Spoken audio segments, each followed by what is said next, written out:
மாற்றியது தமிழ் நிலத்தை. அந்த கரம் படைத்தது 25க்கும் மேற்பட்ட நாடகங்கள், 75 திரைப்படங்கள், 100க்கும் மேற்பட்ட கவியரங்க மேடைகள், பல்லாயிரக்கணக்கான எழுத்தோவியங்கள். அவர் கலைஞர்களுக்கெல்லாம் கலைஞர், தலைவர்களுக்கெல்லாம் தலைவர், முதல்வர்களுக்கெல்லாம் முதல்வர். மூக்க என்பது இவரது முன்னெழுத்து. அதுவே தமிழ் இனத்தின், தமிழ்நாட்டின் முதல் எழுத்தாக ஆனது.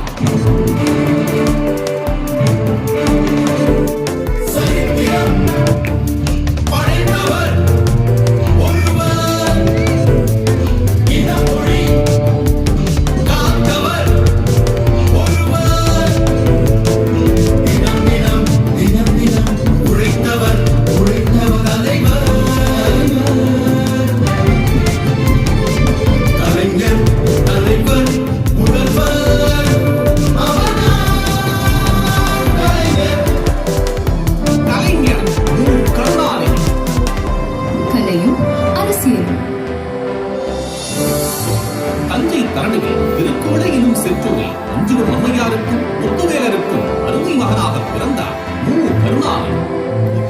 திருவாரூரில் பள்ளிப்படிப்பை முடித்த பால்சட்டை பருவத்திலேயே 14 வயதிலேயே இந்திய எதிர்ப்பு போராட்டத்தில் அரசியல் களம் கண்டார். வாருங்கள் எல்லோரும் போருக்கு சென்றிடுவோம், வந்திருக்கும் இந்தியையே விரட்டி திருப்பிடுவோம்.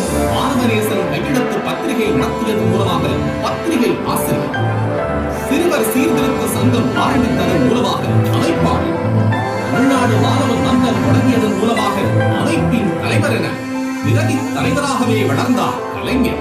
மிகச்சிறு வயதிலேயே கணிய தமிழும் புரட்சிகர எண்ணங்களும் கொண்டவராக வளர்ந்தார். பேரறிஞர் அண்ணாவின் திராவிட நாடு இதழை எழுதினார். முரசொலி இதழை தானே தொடங்கி தனது சிந்தனைகளை வாரி வழங்கினார் கருணாநிதி.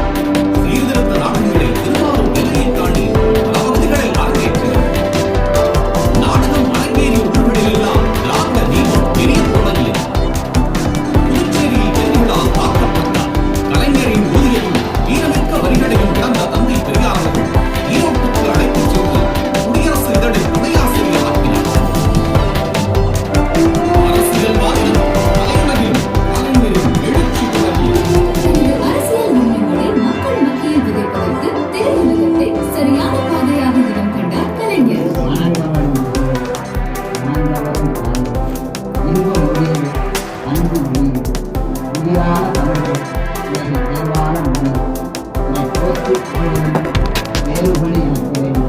கலைஞரின் வசனம் பேசி நடித்த திரையுலக நடிகர்கள் அனைவரும் பிற்காலத்தில் மாபெரும் ஹீரோக்களாக வளர்ந்தார்கள்.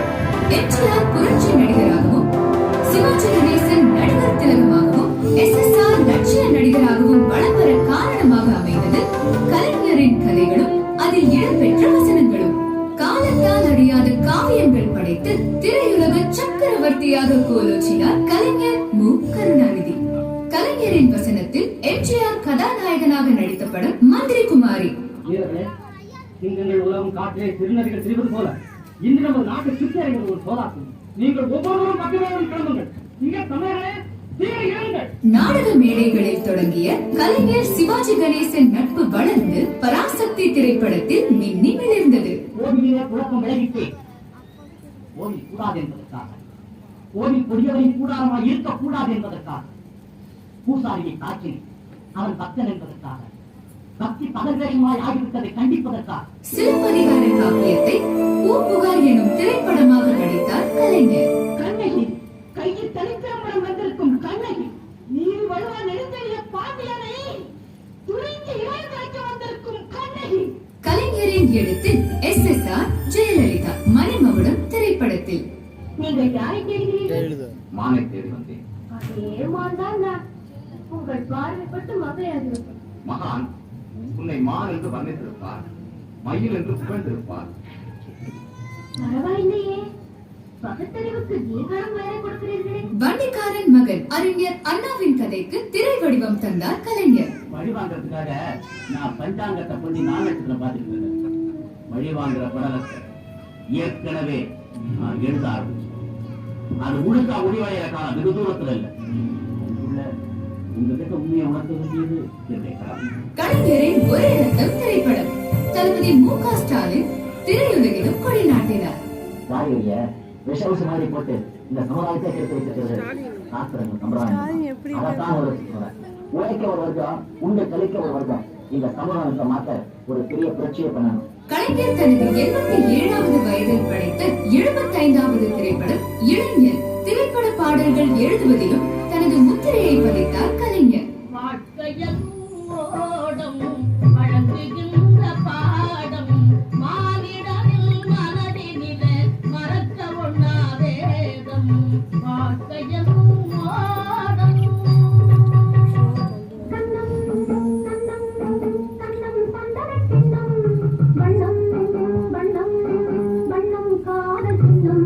பூனை கண்ணை மூடிக்கொண்டால் பூலோகம் எழுந்து போகும். மியா மியா வானை நோக்கி திரையை போட்டால் பட்ட நிலாவும் மறைந்து போகும். மியா மியா வானை நோக்கி திரையை போட்டால் பட்ட நிலாவும் மறைந்து போகும்.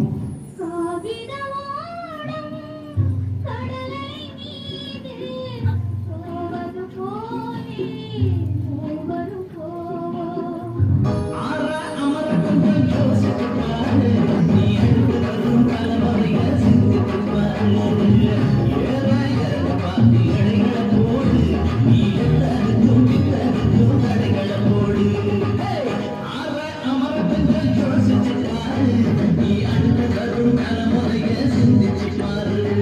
சின்ன திரையிலும் தன் எழுத்துக்களால் சிகரம் தொட்டார் கலைஞர். கலைஞரின் ரோமாபுரி பாண்டியன், கலைஞரின் தென்பாண்டி சிங்கம், கலைஞரின் ராமானுஜன்.